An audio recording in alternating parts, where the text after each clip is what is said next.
All right, so I'm Willem Henri Lucas, and you can call me Henry. I'm originally from Amsterdam, the Netherlands. Um, I studied at the academy in Arnhem. There's like 15 art schools in the Netherlands.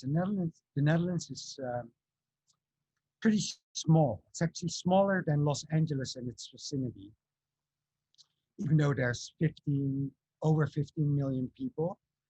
Um, and for that country to have so many art schools is quite special.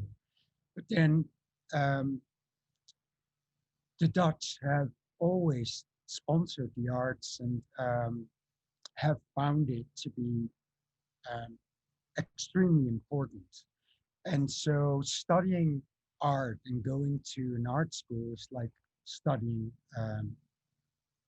law or studying to be a doctor. It's equally important. Um, so I'm an educator and a graphic designer. At this point, I primarily make books.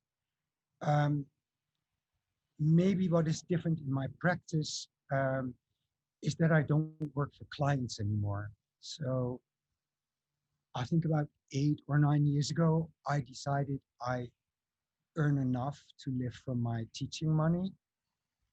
And I wanted to initiate my own projects. And that had to do with that I love to have um, a seat in the editorial um, part of designing. So I initiate books. Um, it's either an artist that I really like or an institution that I really want to work for. I do research myself and then form an editorial team with writers that get invited. But I'm also the one that needs to find funding for the books to print them and to publish them. And find a publisher for them too. And this process takes long. So I will end my lecture with my last book that I did, which took me 4 years to from idea to it being in the store. So I'm going to share my screen.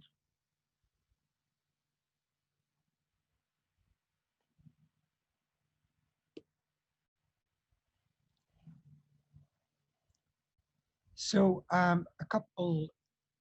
a year ago, I needed to promote. I'm now Professor 6 at UCLA. Um, and when you promote step 6, you have to talk about your whole body of work. So I actually made two publications, one from 1979 when I went to art school to 2004. And then I show you my last book, which is about the last 5 years of my work. So what maybe is important to tell is that I'm a child of immigrants.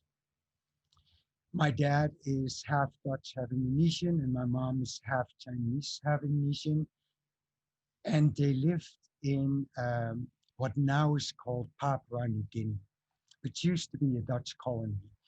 And in the year that I was born, um, the country was split up, and half of it was given to Australia, and the other half was Indonesia. And everybody with Dutch blood basically had to move back to the Netherlands. Even though my father had never lived in the Netherlands, he was completely raised Dutch. And my older brothers and sisters went to Dutch schools, and we lived in a Dutch village. And when we arrived in the Netherlands, all my parents wanted to do as what they call assimilationists is for us to be as Dutch as possible, or even better than the Dutch. So I actually speak Dutch in a way that is known as general sophisticated Dutch. It's the Dutch people on television speak. Um, but I'm telling you this because I'll get back to that when we get into the now and what it made me realize when Black Lives Matters happened. So this is a book.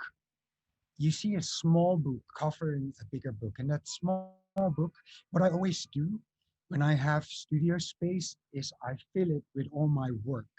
And sometimes it's work in process that I need to look at while I'm working at it, see if it's still good the next day. But I also collect images that inspire me. Um, so my studio usually looks like a fine artist's studio. It's messy, and that's why it says here, this mess is not the inside of my head. Um, I have always put money aside from assignments that I did to work on my own projects. And what you see here are sketches of a project called My Life as a Cowboy. As a child, I played a lot of cowboy and Indian. I was always a cowboy. Um, and I made my own toys.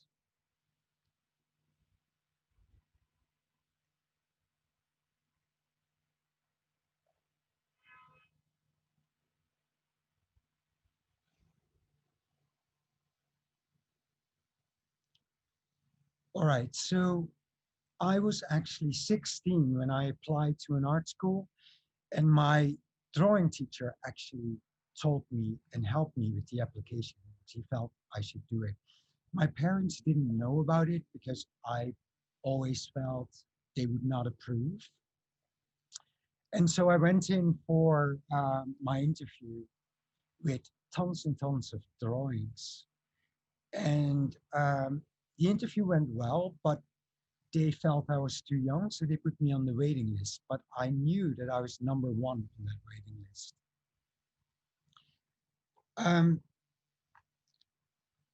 and then late summer, I heard that I was accepted. And in those 5 years, from 1979 till 1985, I was the only non-white person, which is kind of weird because the Netherlands was so diverse at the time. But I think it has to do with the fact that many parents who are immigrants do not see an art career as a top 10 profession for their child. And so my parents were not happy at all when I went to art school. Um, so yeah, as a 16-year-old, I got accepted into art school with a huge amount of weird drawings with crazy storytelling. Um, I've kind of continued that. On the left, you see a story about a boy who gets a goldfish, and he decides to teach it to read and do math, etc. And then on the right is a story about a strawberry that befriends two, what are these called? Stick bugs? Yeah. And then he decides to jump onto their backs, and so that together they are this huge ladybug. But then in the end, they see someone finds them and dissects them on the table, so it doesn't end well. Um, these are just some things I found from my photography class, and they're nothing special except the girl in the black dress is Irma Bohm, who turned out later to become the most famous book designer. I went to high school with Irma. Irma got accepted in an art school in the east of the Netherlands. And sometimes I would go to her art school and skip my classes, or she would come to mine in Arnhem. Very quickly, I was really interested in music, so I started to intern at an alternative music magazine called Vinyl. Um, and I actually stayed there for way longer than 3 months. I actually stayed a year and postponed my graduation. And these are some of the posters I made for them. There's a couple of things I learned in art school, and the most important thing was that I learned that I got very unhappy if I did not feel any connection with my client or with the assignment. I really felt I need to um, be connected to the subject matter, and otherwise I just became extremely unhappy. And I always considered it a huge flaw, like it meant that I couldn't do much commercial work. Um, but in the end, that's fine, I guess. So for 5 years, I've been soaking up knowledge like a sponge and never had the time to really go into the depth. I just played around with loads of things.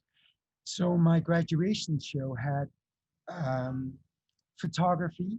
I photographed musicians when they performed live. I had illustration. I had typography. I had magazine layout. I had 16 mm film and animation. And so there was a lot of work. Um, you see here, 2, 4, 6, 8. We were 8 people. In the Netherlands, you start in a class with 20. And when you enter year 5, you probably end up with 8 or 10. And the rest just got eliminated by natural. And so, yeah, every year you could get kicked out of art school. And usually they wouldn't let you redo a year unless you had a specific reason. And so when I stayed at my internship, they allowed me to postpone my graduation. So one of my projects was 3 books that were based on a fairy tale by Hans Christian Andersen, The Princess and the Pea. But I wrote 3 chapters where the storytelling point of view was from the prince, the princess, but also, and that was the most exciting one, from the pea. And I actually wanted to make an animation, but the 3 books actually became a children's book project. Um,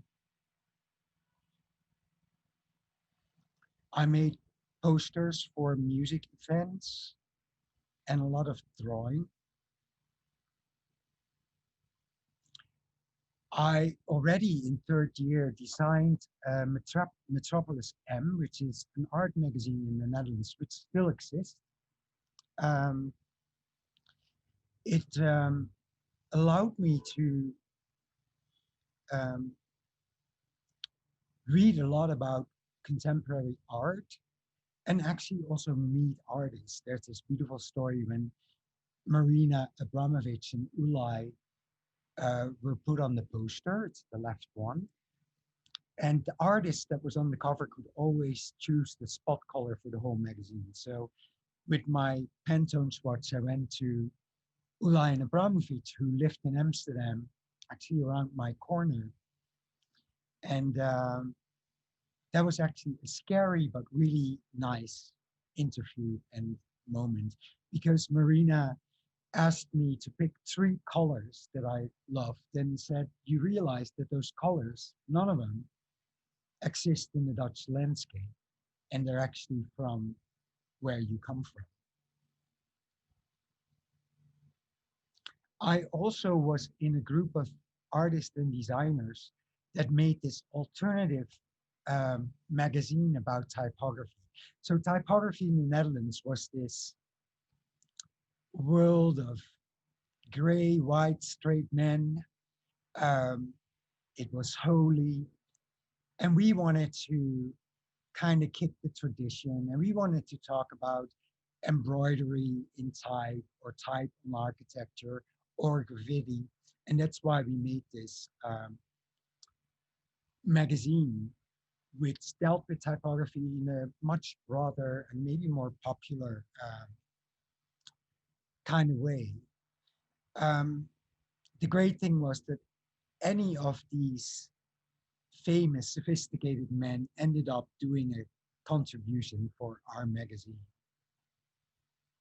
I actually, through art school, kept drawing, and at some point was asked for the Macworld Art Fair the Macworld uh, Expo Fair to draw icons for their gaming thing.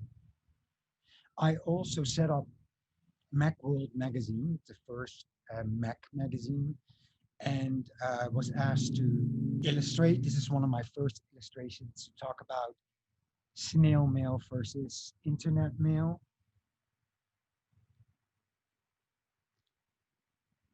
This was an article about, um, it's called Over the Tongue, and it was about all the bar talk that was happening in Silicon Valley before decisions were made. I also did illustrations for one of the biggest newspapers called Trouw, which is the Dutch word for fate. And they assigned me to do the scientific um, articles. And it worked like this. You got faxed an article at 9 in the morning, and then at 4 p.m. in the afternoon, the drawing needed to be at the production. So I had to go on my bike with the drawing. So it was actually quite exciting because it could not fail. You had to do something. Um, when it was the year 2000, they asked me to give a futuristic vision of the world and all the things that would happen. And it was kind of like a free assignment. And they wanted me to make an illustration that would run over the pages. So the first page for me started with that the world already had exploded, that we connected the two parts, and that we were living inside the earth as well, as a kind of optimistic worldview, I guess. And then on the right bottom, you see that we were able to enhance certain body parts for runners, huge legs, um, which is actually not far from the truth. On the left is an illustration about how bad the Dutch are at asking for copyrights. So the Japanese are asking for copyrights on tulips and Dutch cheese and Dutch cows and windmills. And on the right, you see an illustration for a travel story uh, on local colors. Then I started illustrating for glossy magazines, and they were restaurant reviews on the left about a restaurant with very classic waiters that were trained. Uh, I think the right is a pizza contest. On the left, a small restaurant with 4 floors and stairs. On the right, a Mexican restaurant that had a top record time of delivering your food. Um, so there were several reasons why I stopped making illustrations. After I was asked to illustrate the December stamps in 1998, I wanted to focus more on design and typography. And illustrating felt extremely vulnerable to me, like there was nowhere to hide. And it's so much your handwriting. Um, Also to this day, it is paid really bad and I could not make a living from it. There will be one more illustration project after the December stamps in 2001. I worked on the break-up issue, a very personal project that could only be drawn. Um, so I also want to talk about how there, um, an example of how much the Dutch government is involved in design. So at the time, the Dutch government had the Office of Aesthetics. It's a very Kafka-like name. And at the Office of Aesthetics were, I think, around 15 to 20 curators whose main job was to visit all the graduation shows, and then one would focus on graphic design, one would focus on ceramics, one would focus on paintings, and they would make a list of people that they found talented. So it was actually great to get on that list, and luckily I got on that list because they would invite you to design stamps or telephone cards or coins. And it was this one assignment that everybody wanted to have. And so a year after I graduated, I was 20, I got a call and went for an interview. And then they were shocked that I was only 20 and said, "You're way too young. We call you back in 5 years." And so they did. And they asked me to do the December stamps. And the December stamps in the Netherlands are difficult or special because the population is very mixed and also religions are very mixed. So the stems cannot be religious. Um, so this is the Air and the Ground series. As you see at the top, it has words and it says hare, house, dove, den, and deer. And basically, each stamp is a combination of these two elements. This is the first day of publishing. And on the first day of publishing, you actually see the combinations of the stamps. Um, the circle could be a plate with, with a hair on it as venison, but it could also be a full moon or a snowball. So it is kind of left open to interpretation. But that drawing that you see at the bottom, I actually made um, in my sketchbook called Dance Macabre, Macabre Dance, because it was about eating venison, which is a typical thing in the Netherlands when it's winter. Um, yeah, and so also what happens is all your sketches you have to um, give back. It's put in an archive for um, the post office archive. These were bigger stamps for packages.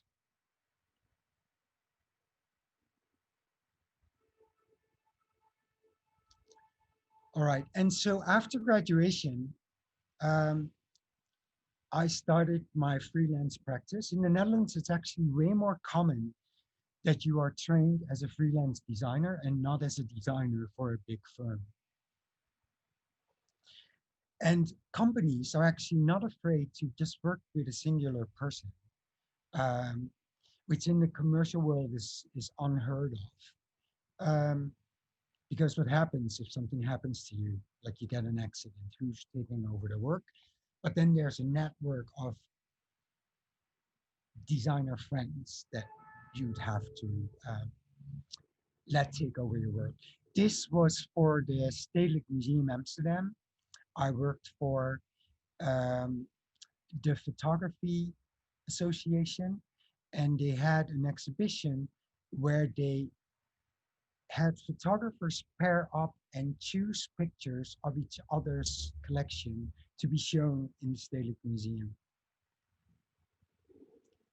I also designed the exhibitions, and on the left you see sketches of uh, an exhibition where photographs were hung on a thread because my inspiration was a field of laundry. And so when you would come into the room, you would only see the white sides, the back sides of the photographs. And then when you would walk through these lines, you would see the photographs. And then on the right, sketches of a logo for that exhibition called Netherlands, Oh Netherlands. The other thing, when you graduate with choreographers, dancers, filmmakers, theater makers, and basically these are your first clients. So there's a lot of artist subsidies that the government provides. And when theater makers and choreographers, etc., get them, a small part of that already is assigned to graphic design and communication. So they're able to hire a young designer, and that's where the coupling of performing artists and designers started working. And so yeah, I did a lot of posters for choreographers.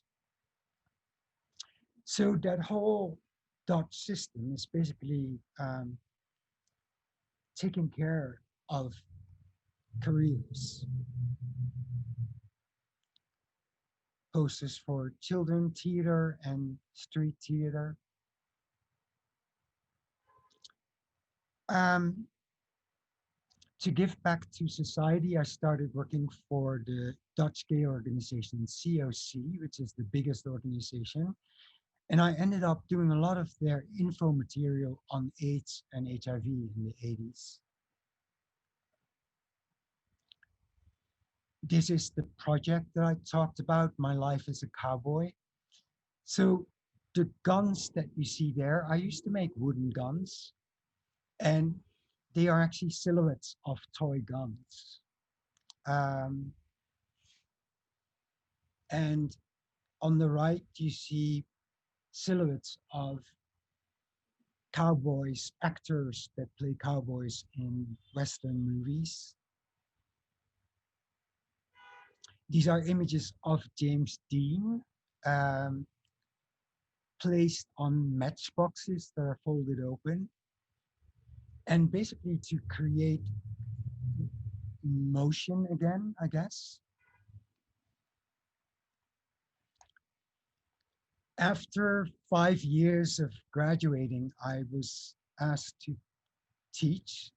This is also some sort of unwritten rule that if you get noticed in the industry, at some point you need to give back to society by teaching at an art school and training new designers. I was asked to teach in Utrecht, School of the Arts, and I did a lot of their identity. So at that point, the school had five departments. These are covers of five information brochures. And I was really looking into images that had some sort of poetic meaning. So the frog in the hand sort of relates to the fairy tale where this princess kissed the prince. The frog becomes a prince. I'm sorry. Um, Art management got a cover of a bird that collects beautiful things. Um, Art, media, and technology got an image that would refer to the digital highway. Music got an image of the first natural sound of music, a bird. And then theater with all its drama would get an image of a volcano bursting.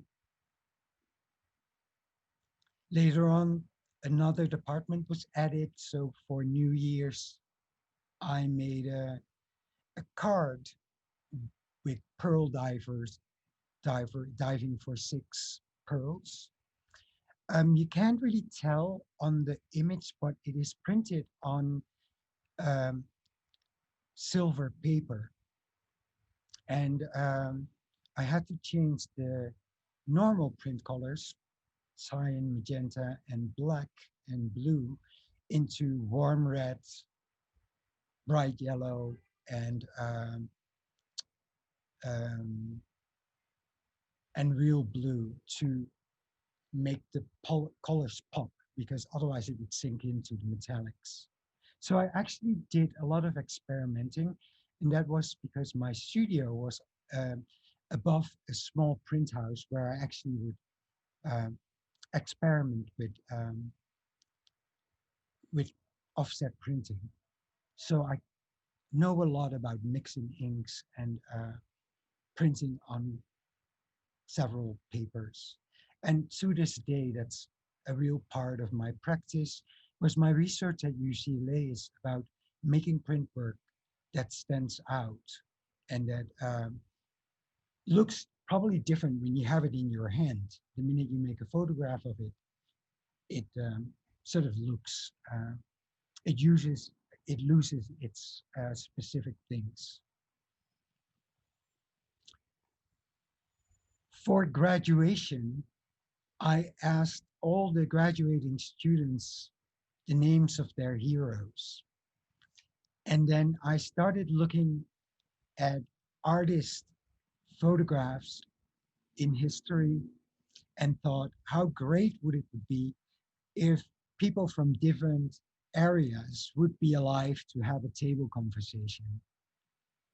So it was called Examples, and every school got one of the heroes of the students. So you have a conversation here with Charles Saatchi, John Cage, Laurie Anderson, Johannes Vermeer, and Virginia Woolf. And on the other card, Louise Bourgeois, Harold Pinter, Jeffrey Shaw, um, Rudy Fuchs, and Billie Holiday. And these were um, strange combination of people, but to imagine what their conversations would be like seemed very exciting to me. I also worked for a lot of young uh, TV directors, and these are some postcards to announce their shows. And then I really wanted to go back to school. And so I signed in for uh, a class at the Sandberg Institute, which was an institution for the Gerald de Rietveld Academy, the most famous art school in the Netherlands. And they did a project on war memorials. Um, on the left, you see my project that I did for the Rietveld. It is 6 billboards that were placed in front of the prison in Amsterdam, and it shows an amount of people that were killed during wartime. Um, and then after that project, I was asked to do a memorial for an elementary school where 43 Jewish kids were taken out of the school banks and only seven returned.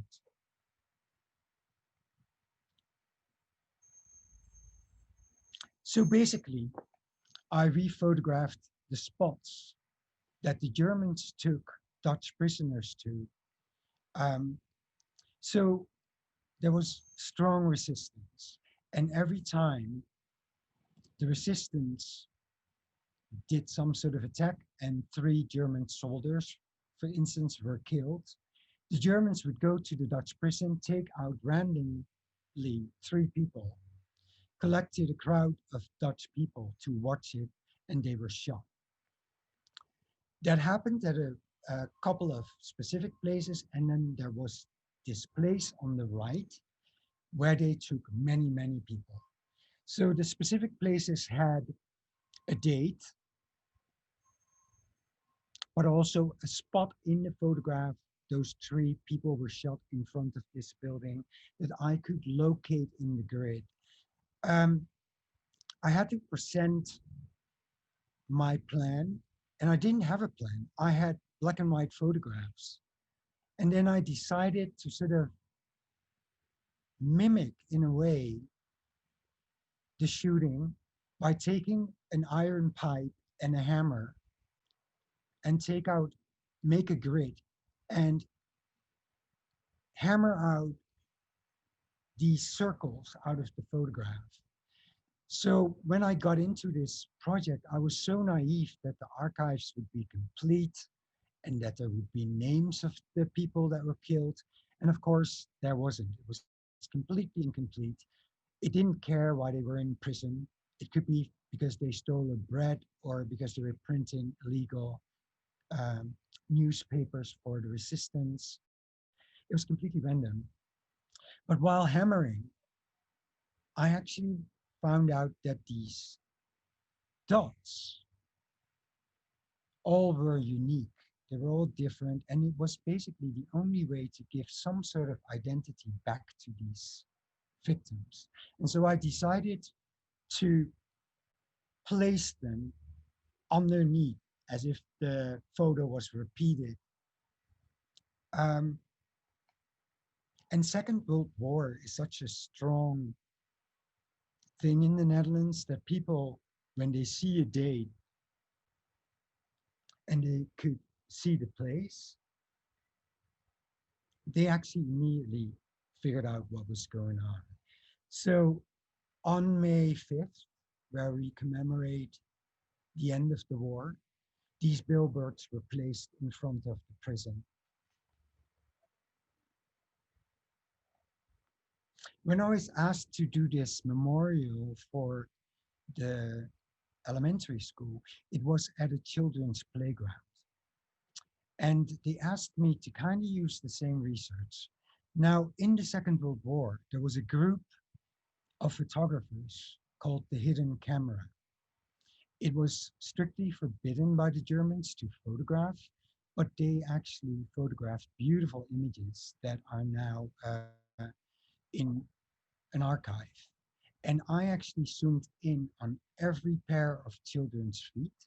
Because we were at a playground, I actually wanted to somehow relate to children's feet running, even the the playing game that they do when they draw squares on the playground.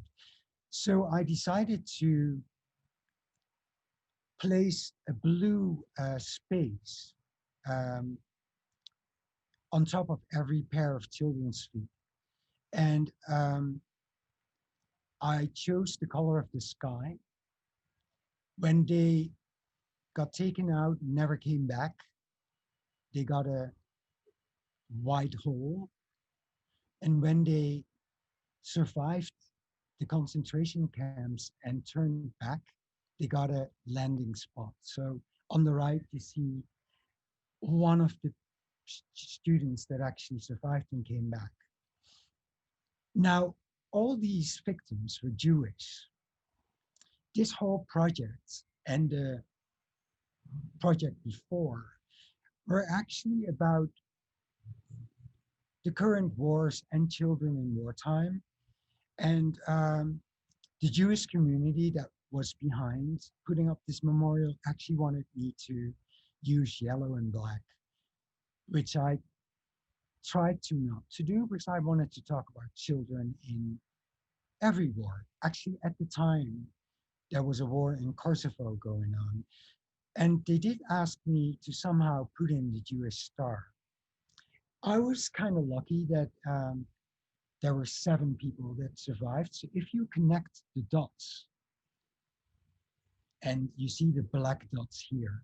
So if you connect this one and that one, you actually see the Jewish star in there.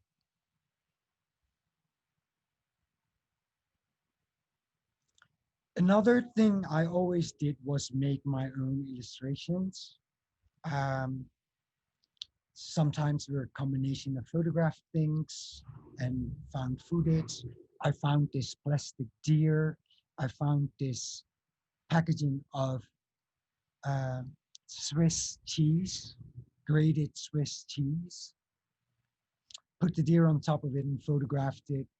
Um, this beautiful sardine tin can. I put the Titanic on top of that. And so it's mountain high and ocean deep.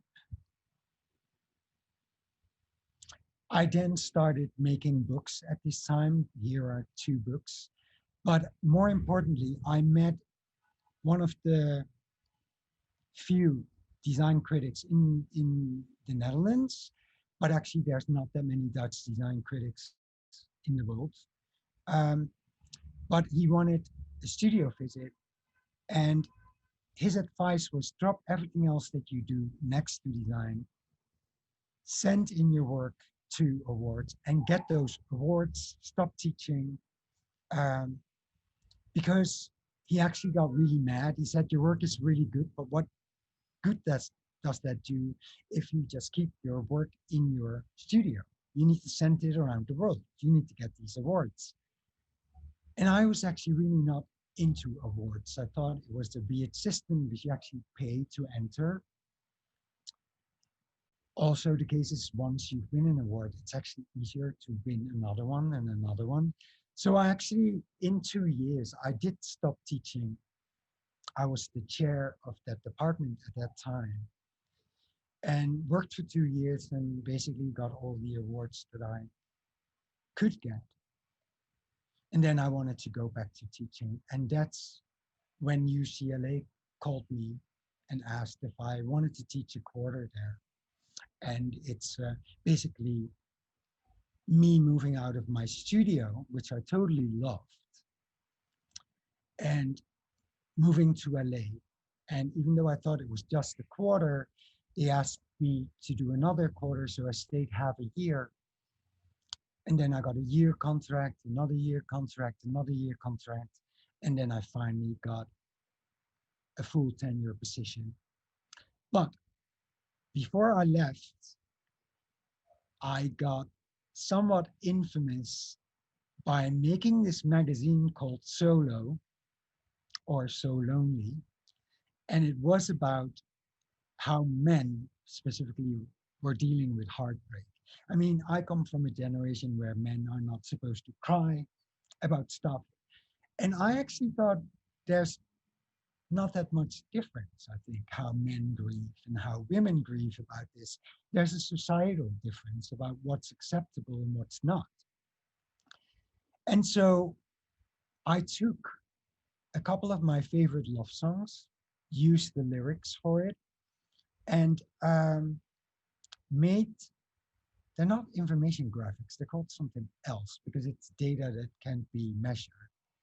Um, but I just made a very autobiographical book on the stages of breakup. I researched the book of death and the stages you go through, um, read a lot of material on grief. And so when you flip the first page, you see that the magazine is actually not called Solo, but So Lonely. Um,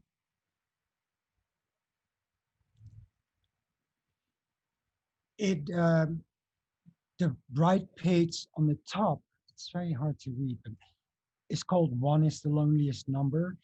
A relationship could be 1 + 1 is 1, always considered to be the ideal relationship, which I don't believe in at all, since you're very much your own person. 1 and 1 is 2 seems like a better solution. But since you lose yourself in a relationship, 1 and 1 is 0 is usually how it's ending. Um, every page had a title of a song. On the right, at the bottom, you see 50 Ways to Leave Your Lover by Paul Simon. Um, Return to Sender, Box of Love, and Return to Sender, Box of Problems. Anyways, I don't show anything of everything of it, but it was a whole book. I did lectures on it with music, and it sort of confused. It got a lot of attention because people were like, half of it thought it was really great, and the other half was freaked out by the personal uh, point of it. Um, on the right, you actually see The 17th century warehouse where my studio was, this was the door. Um, it was a squatted place. You had to get in through, you had to be interviewed by a committee of artists that already were working in the building. And so I actually stayed there for a very long time and loved it. Here you see sketches of that memorial that I was working on.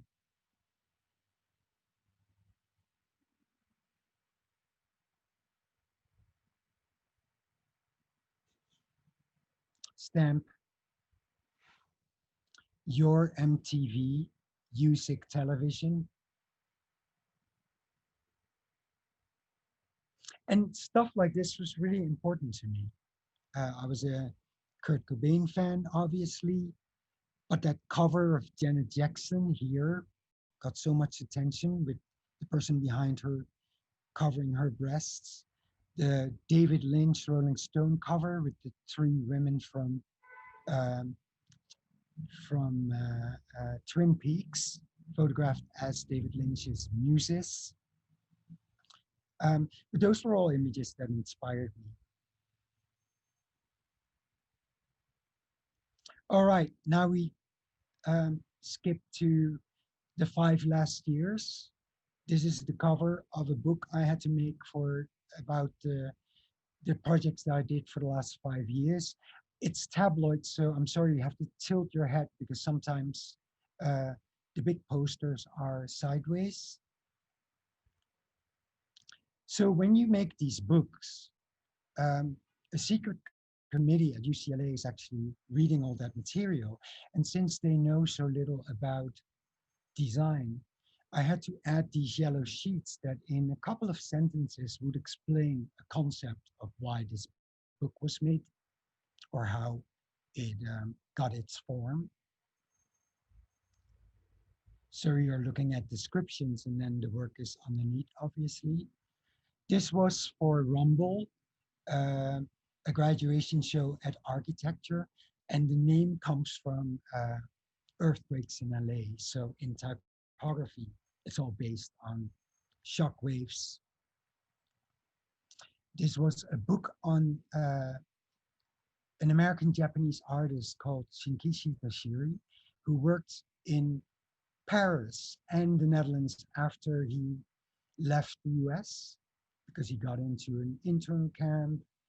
Um, and this whole book was um, how he was floating in between identities. So the whole cover and the layout of the book is based on the three flags of Japan, the Netherlands, and the US. So here you see a dot, a star, and stripes of the Dutch flag. These are tapestries I made, and I actually had an exhibition with them, and they were video stills that I completely made low res, and I messed with the color layers, and then I brought them to this digital loom, and at a very large format made them into tapestries, and then the image literally got back together like it was as a very tiny image on your screen, almost illegible. But by weaving it, it actually got back together. And the images were all, this was a plane crashing on water, a car on fire. They all had to do with errors. This is an electronic music festival. It was called Beyond Music. And I used the typeface and made these digital clouds of the type. This is a catalog on an art show on social activism.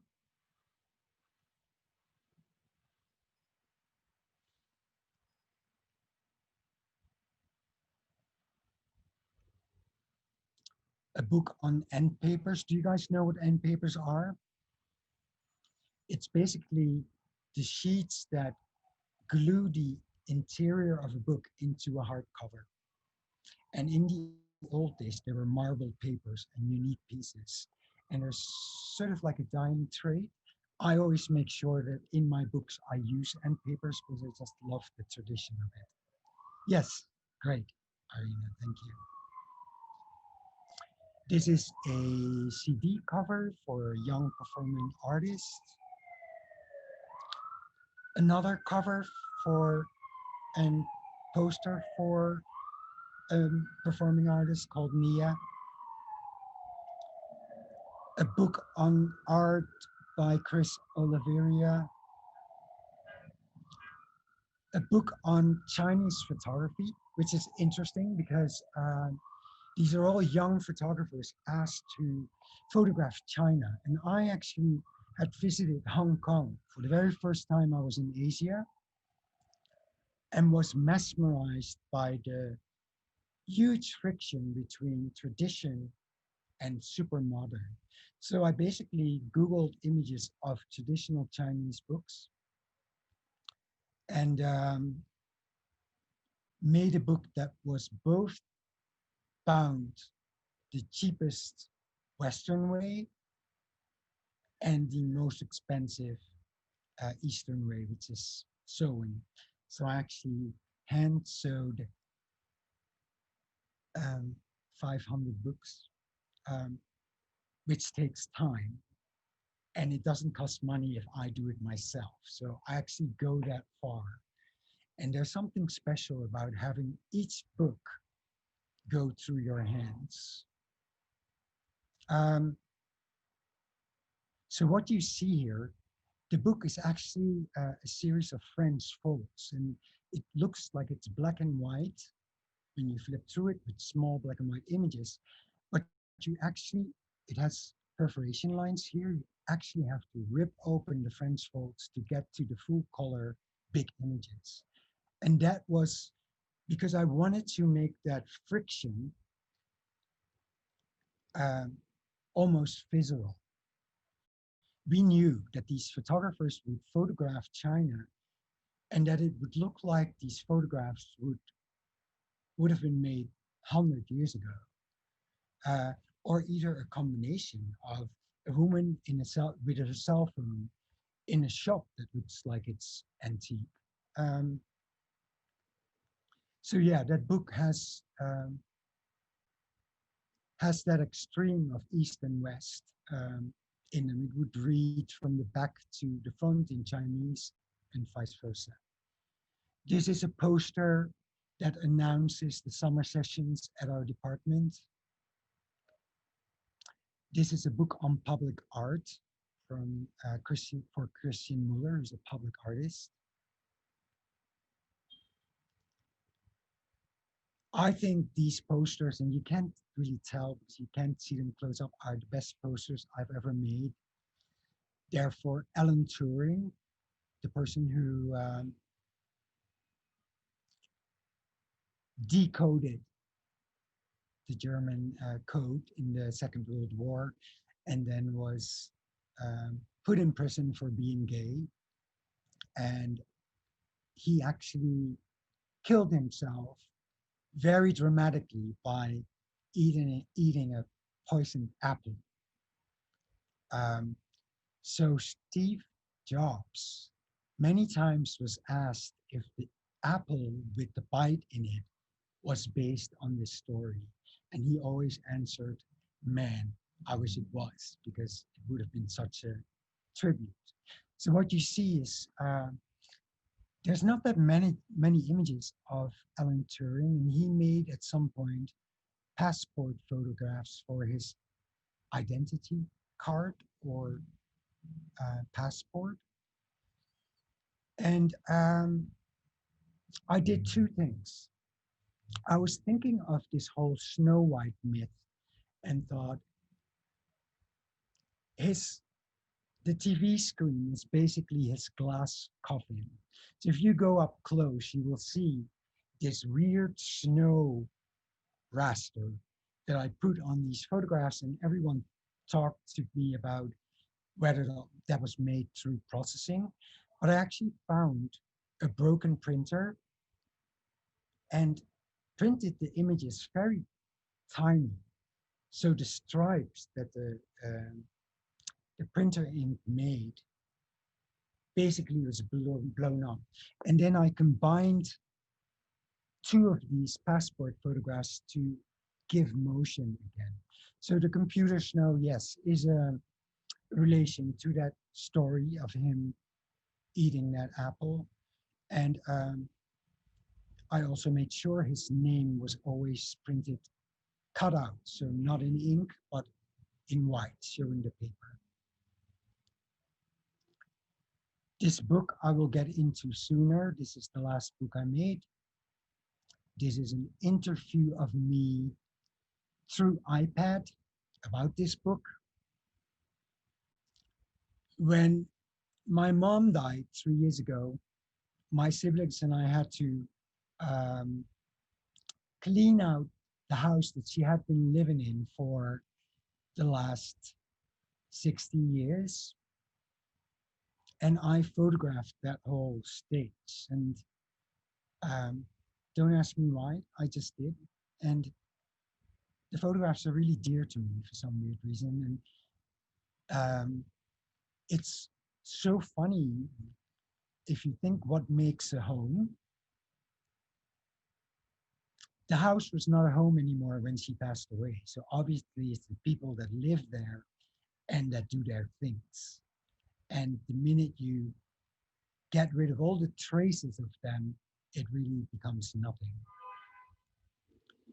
I designed a book on a new action method, came out 2 years ago.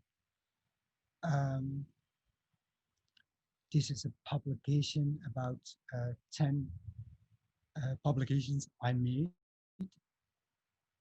I sometimes, very sometimes, do identities. I'm actually against branding. I hate the word branding. And that is because I like to design from within community and not above community as a god guiding people to what is supposed to be cool or not. And I'm not judging. If that is what makes people happy and they can do it, then great. And I've tried it. I've been at Ogilvy and Mather, and I just came to LA to work on the Motorola trade shows.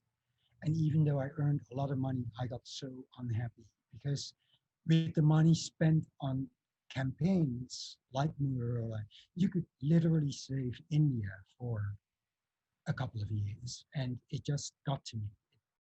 Like I couldn't do it. A poster for an artist who did a sound performance in Berlin. I very rarely, but sometimes I'm asked to design websites. These are sketches for sculptures I wanted to make. And these things are all about combining cultures. So originally, what you're looking at are Chinese opera masks, and I painted over them, one with Mickey Mouse and one with Charlie Brown, and they become really eerie and weird looking. And this is a poster made during the whole Trump period. I got so fed up with the term fake news. And then I thought I'd make a poster and in blue, uh, put over the words real and old. So fake and real and news are new and old, which makes this weird nonsense typographic thing. So this is the last book that I worked on for 4 years. It's about a Dutch artist that got really famous in the 80s. Not only was he a painter, but he also was a musician and one of the first artists to explore computer art. Um, I basically went to his old studio 12 years after his passing, and his widow actually had not visited that studio. Everything was left as he left it. And I started documenting everything I found there. And so I digitalized all his sketches. I looked up newspaper clippings. And basically, I just collected stuff, made it digital. Um, you see here a photograph of him standing in front of this painting. In his archive, I found this letter he wrote when he was in art school, and it was an artist statement. So that's what the book starts with. Um, and I found so much um, newspaper clippings that I felt needed to be in the book. They were obviously written in Dutch. Um, at some point, I made a dummy and I made a list of artists that I wanted, I'm sorry, writers that I wanted to write about specific parts. Um, I had enough money to translate the essays, and then I would translate all the headings of the newspaper clippings. So when you're non-Dutch speaking, you could actually see the book would be legible to you. If you are the boss of everything, you can also make a content page look like a timeline. So what you see here is what I did is I he was in 4 music bands during his life. And what always happened when they performed is that somehow his paintings or backdrops or music instruments or video clips showed his work. So there was a strong relationship. Um, this shows him as a little kid being very much into cartoons. I chose brown paper for everything that had to do with his music. So his first bands were punk bands. And here you see clippings of um, newspapers, playlists. I would have video clips, stills from video clips that were always on glossy white paper. And then for blue paper, every newspaper clipping that had to do with his art career.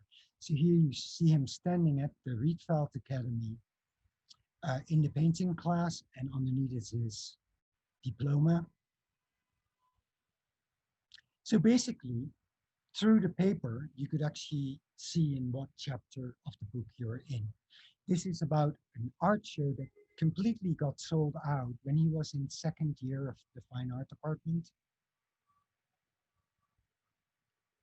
And then, of course, there's a catalog section, always showing one of his studios, who's had several studios, showing the paintings with descriptions in both Dutch and English. The next band. And the bands actually got famous enough to be on British TV and get European fame. So they toured a lot too. The clips were all DIY. This is a clips with huge um, instruments.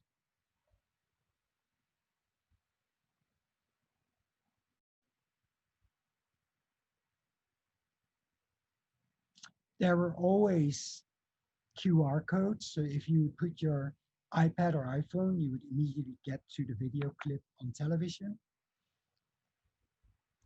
Sorry about that. So he started like really wild and punky.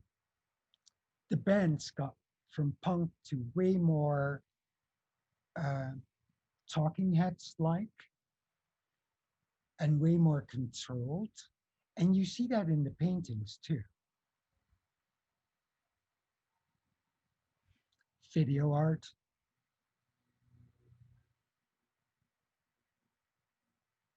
He also was interested in what the printers from then did with an image, and he started painting after these printouts, which is kind of funny.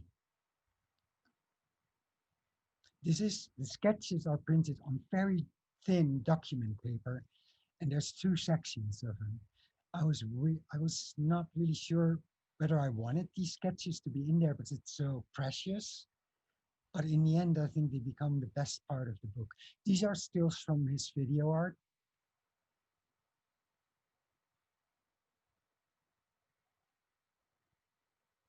Last band he was in,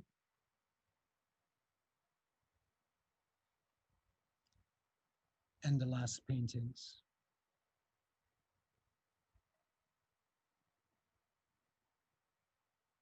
This is an article about my process of making the book.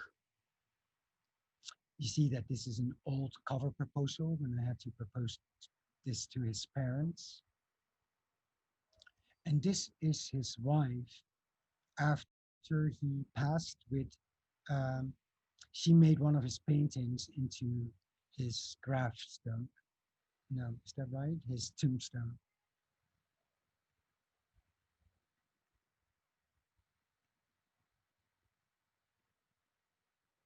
All right. I'm hoping I didn't take too long.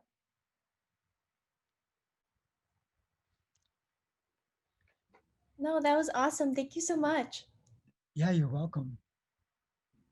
Yeah, so I guess we have some time for some questions if anyone has one or two.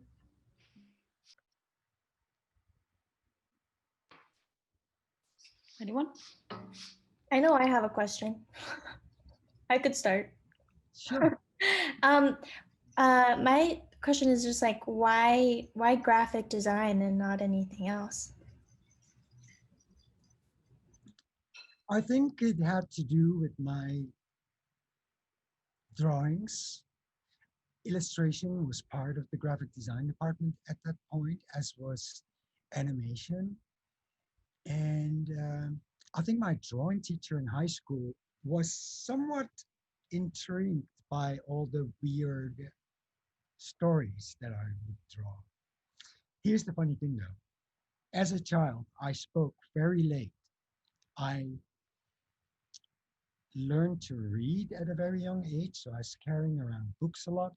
And I also relied on drawings rather than speaking. I would point out at things or I'd make a drawing of something I wanted. And that shyness also did not stop in high school. So I really relied on being able to make images and tell stories through not speaking. And I overcame that shyness, I think, but I still think I always wanted from my body of work to document what I would be interested in themes in that year. So instead of waiting for certain topics to be dealt with, I would go to institutions that dealt with that topic that I wanted to work for. So I actually never waited for clients, but actively made myself available to certain clients because I think I had some sort of career path in mind where I would want to give back to society and wanted my work to deal with things that I cared about in my mind and in my heart. And that started really early. And I kind of got that whole trajectory, but when I um, came in touch again with two of the friends that I had in art school, and they saw this presentation, they're like, you always talked about editorial freedom. So where you ended up was always, you talked in art school about this dream. And even though it doesn't make me money, it makes me extremely happy.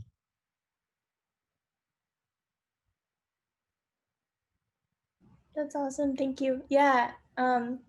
yeah, I can like tell just like, through like your whole trajectory. I think it's really awesome that like there's always like three meanings to everything. And like, in that way, I don't know, like it's like shyness turned into just so much to say and so much to learn and communicate, but like in a really cool way. Yeah, that's awesome. I'm curious just because throughout your talk you went chronologically, so talking about in school and then practicing and also teaching. And I'm curious just which of those do you think taught you the most or influenced you the most as an artist or creator, um, as kind of three separate sections of your experience? Wow. I think to start with, this particular art school really prepared me for um, not only being a graphic designer, but also make art projects next to it. Like from day one, we had assignments and sometimes commissions, but I would always do projects myself next to it. And so it's funny that Giselle asked about why graphic design. I got that question a lot. I also got a lot of questions way later in my career where I would be invited by a graphic design department, and art students would ask me, wait, is this really graphic design? Are you not an artist using the medium to get a voice out there? And I've always find that really hard to answer. I actually think yes, there's I see my practice way more as an artist sees his or her practice, as it needs to be a continuing story. It needs to build up. It's one body of work. Um, and yeah, I take a lot of freedom in putting my voice in there. So let's, I mean, don't get me wrong. I have worked, of course, with clients and very important ones, but somehow when my work got out there, people allowed me to have huge editorial say. When the post office designed those stamps to me, they didn't brief me at all. They were really saying, just figure it out, tell your story. The only limit I got, it can't be Christian, it can't be Catholic, it can't be religious. Um, oh, I need to get to an answer of this question. So here's the thing. Um, I actually never considered myself to be a teacher. I come from a family of teachers because my dad felt that that was the best profession one can have. So my four oldest siblings are all teachers. And man, my mom was so happy when I finally started teaching because she didn't believe in this whole design job at all. Um, but it was the only job you could do next to graphic design.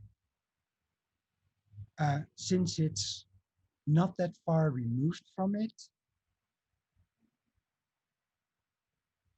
and it sharpens your position while teaching. And so I actually learned a lot to put in words what my thoughts were about design and what I felt was really important to teach students. And when I started, I was 26. I started at evening school, and the students, or some of them, were actually older than I was. And then the director of the art school saw the work my class had made during that semester and immediately put me in day school. Um, in the Netherlands, teaching doesn't pay as well. It really is something you do out of love. And I earned way more with my design.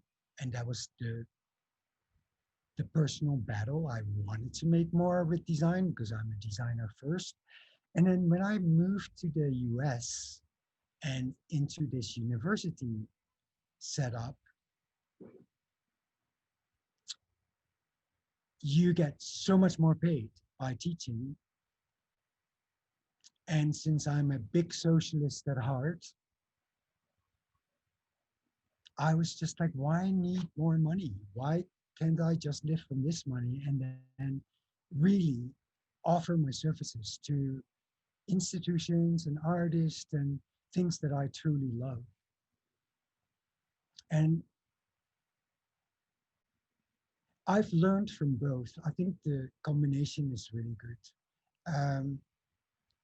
Even though my attitude towards teaching has really changed, I, in the beginning, was really into teaching students skills. And it might sound extremely corny, but now I only talk about what is it you love. Show me, make things that you love. Because I actually think that struggle and difficulty and frustration shows up in the work, which is never good. But what else is showing up in the work is love and care. And that's the way to your audience. If someone picks up a book or sees a poster and sees incredible love and care, you already have them as your audience and you have their attention. And again, it might seem extremely corny, but it's the only universal language we have left. And all we are learned more and more, I feel, with younger generations, is to not show what you care about, because it makes you stand out, which is dangerous. Does this answer your question at all, or am I totally off topic? No, it does. I think what I'm getting from it is that there's no way to have any of them without the others, that it's all of them at once that have kind of formed you into the creator that you are, which makes quite a bit of sense. It's also, yeah, thank you. You're welcome. Yes. I have a question on something that you mentioned before, how you were talking about when you were a child, you would try to translate things like without speaking. And I think that like is shown through some of the illustrations that you worked on, especially like the men at the bar and like the iconography behind it. And I was just wondering, because it seems like there used to be a lot of like symbols and icons used earlier in the illustration work. And I was wondering how that sort of transforms when you start to create like books and magazines, especially with like text heavy presence, and how icons play work in that. Good observation, because I really was into pictograms a lot, and then the same interest I have with the iPhone icons. Um, when I was in when I was teaching at Utrecht School of the Arts, my classes got combined with a semiotist. Um, and she actually really loved my work and asked me a lot of questions about if I ever heard of semiotics, if I uh, was familiar with Charles Peirce. And I actually wasn't, but through working with her, I got really excited about it. And when I showed you the images that I used for the identity of the School of the Arts, the bird in hand, the frog in hand, the volcano, she was super interested in taking imagery out of its context and using them for a newer context. And so part of my teaching actually involves semiotics right now. Oh, wow, there's a lot of typing in the chat. Yeah, there's a lot of questions. I don't know if we can get to all of them. What was the process of developing your illustration style? Was it something that came natural, or did it take a lot of refining to get it how you want it? Well, do you remember when I talked about that alternative music magazine that I worked for, or maybe even back to my graduation, the fairy tale of the princess and the pea?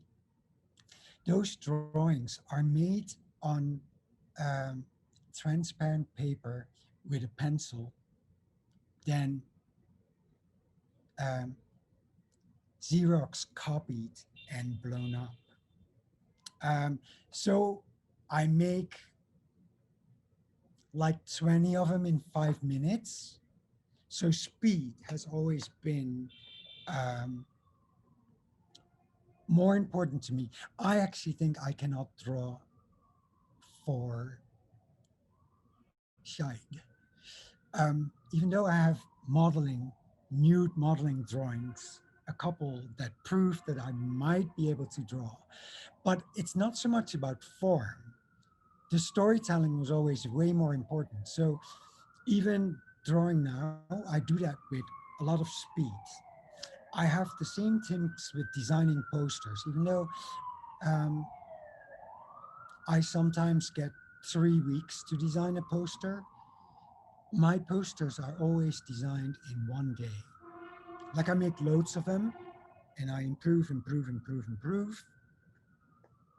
But they need to be spontaneous. And I think with my drawing, spontaneity is way more important than skill and technique.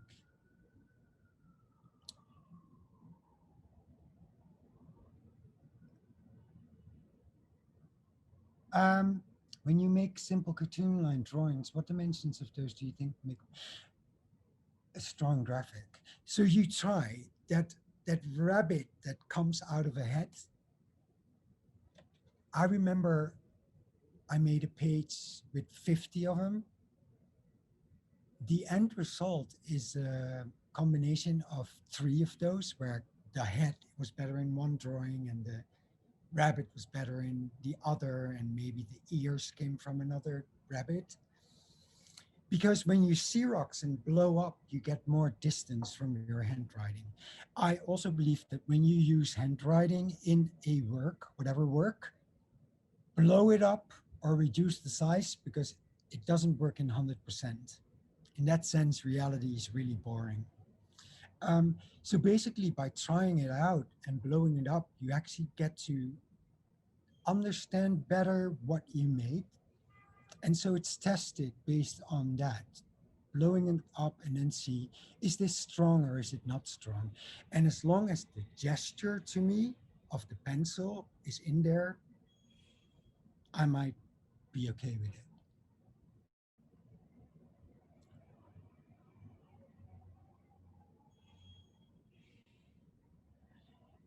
I'm curious as to how you adhere to and perceive style and personal identity in the realm of graphic design, as it refers to so many different mediums and subject matters.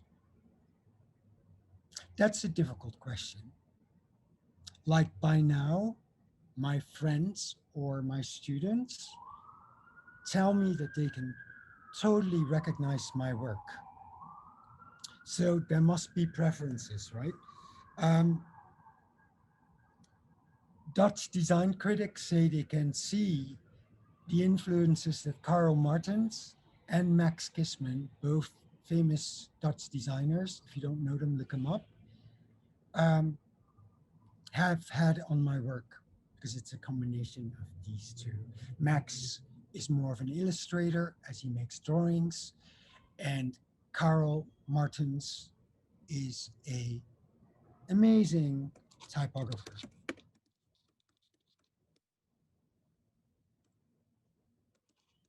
Um, I think my work is recognizable because of the process and the design method. Because I actually have one design method, whether it's for drawing, whether it's for tapestry making, whether it's for clothing sewing, whether it's for a poster. It's doing a lot of research until I hit something that I totally get enthusiastic about, and it gives me a way into the subject matter. Does that answer your question?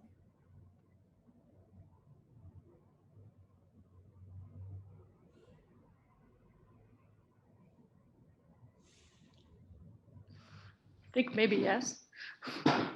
Yeah, sorry, that was my question. Yeah. I think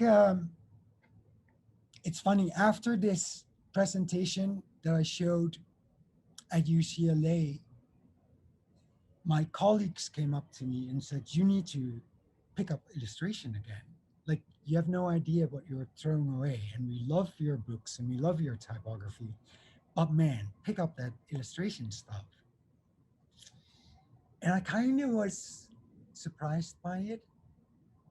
I'm going to say something really controversial about illustration. I'm not quite sure if I think about it that way as I did then. Here it goes. It's completely sexist. I thought illustration was girly. That was one part.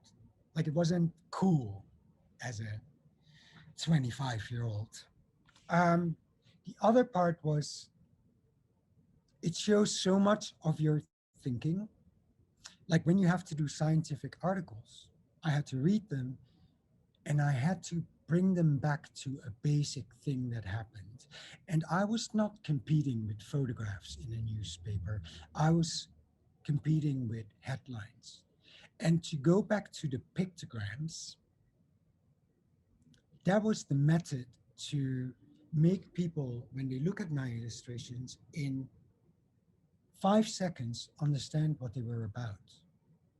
So I felt my mind was continuously on display. I also had a term from it because I called it simple thinking, being a simple mind. That was my approach to illustration. And maybe it made me feel extremely vulnerable. With design, you can hide behind typography skills and a typeface, great photography. I felt more safe at some point in my life. And now I think how ridiculous it is that I find illustration girly. But yeah, at the time when I was 25, I didn't think it was so cool. Just to like interrupt very quickly, we are at time. It was, yeah, it's just supposed to go up to 3:30. Happy to stay. I'm happy to stay, but just want to be respectful. Maybe one more question Henry can pick, and then we'll go and have a break and have the rest of the class. But I think everybody else totally can stay. Very quickly, yes, the masks were about bridging East and West. I think I'm going to pick the question about the future of the book, because that's what my research at UCLA is about. So I'm a collector of books around, let's say, the 50s, pre-war, pre-Second World War, because people did amazing things with spot colors. It was actually rare that if you would make a publication that you would make it full color, because full color still meant at that time that it had to go through a press 4 times. Meaning there wasn't a press that already had these 4 inks and it would go through it standard. So I'm actually super pro development of web, because I really think we need to really consider when people ask for publications, whether it's not better to put things on online, because it's cheaper, it's more sustainable. Um, but what really was great when we saw websites develop, they sort of started mimicking the book, as every new medium will do with the old. That happened to television mimicking radio. But radio actually became way better when television developed. And so I believe what we need to do with book design is to make that book again do what websites can't, which talks about being tactile again, using varnishes that are tinted with ink so that we can see transparency, using fluorescent colors maybe and metallic colors, because when you photograph them, they disappear again online, so that this book becomes this object that you want to keep. And a quick remark after, it's like chefs that say that the animal can't die twice. When you are considering becoming a book designer, you shouldn't have a tree die twice. Don't make standard print work, make print work that people will keep because of the object it is, but also try and make it a feast for the eye. There's so much ink can do on paper that light cannot do on the screen. And it's almost our task, if we are making books, to use those elements. I love using different papers in one book. I love folding pages and information. So there's so much to explore. It's just a pity that it is a dying profession. I don't think we really educate editorial book designers anymore. I come from an art school where I was having 5 years of typography. Every week there was typography for 5 years. Um, and we don't have time enough because we need to teach you digital skills, and it's almost taking over from book design. Um, but yeah, the future of the book is less standard CMYK and more focus on materials such as ink, paper, and varnishes, and book binding, etc., etc. Well, thank you so very much for this talk. Thank you also, Giselle, for having us come over here and hear this. And if this is okay, we will retreat to our regular classroom, which is at another Zoom locations. And if you'd like to thank Henry on your way out, just say thank you. Thank you so much, Henry. Thank you. It was Thank you so pleasure. much. Thank Thank you. you. Bye.